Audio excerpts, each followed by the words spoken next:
আসসালামু আলাইকুম, TNT লেসনের স্বাগতম।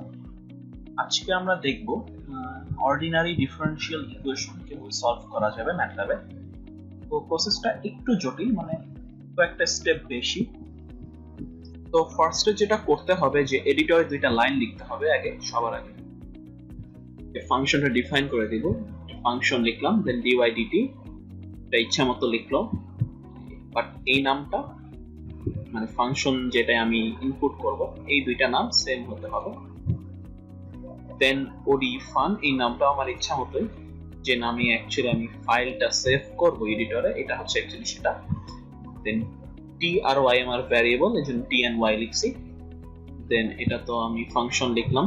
আমার ফাংশনটা ধরে নিচ্ছি ছিল যে -ty/10, আর t এর স্প্যান দেওয়া ছিল যে 0 থেকে 2 পর্যন্ত, আর y0 এর ভ্যালু ছিল 1। তো দেন আমাকে যেটা করতে হবে যে এডিটরটা সেভ করতে হবে। তার আগে যেখানে সেভ করতে চাই কারেন্ট ফোল্ডারটা, সেখানে নিয়ে যেতে হবে ব্রাউজ করে। ডেস্কটপে করতে চাই, দেন ডেস্কটপ দিয়ে সিলেক্ট করলাম, দেন সেভ অ্যাজ। এটা ইম্পর্টেন্ট যে এখানে যে নামটা দিছি এখানেও ঠিক সেম নামে জিনিসটা ফাইল সেভ করতে হবে, .m ফাইলে করলাম। দেন কমান্ড উইন্ডোতে চলে যাব সেভ করার পর। দেন বাকি কোডটা লিখতে হবে। তো এখানে t আর y হচ্ছে আমার সেই ভ্যারিয়েবল দুইটা।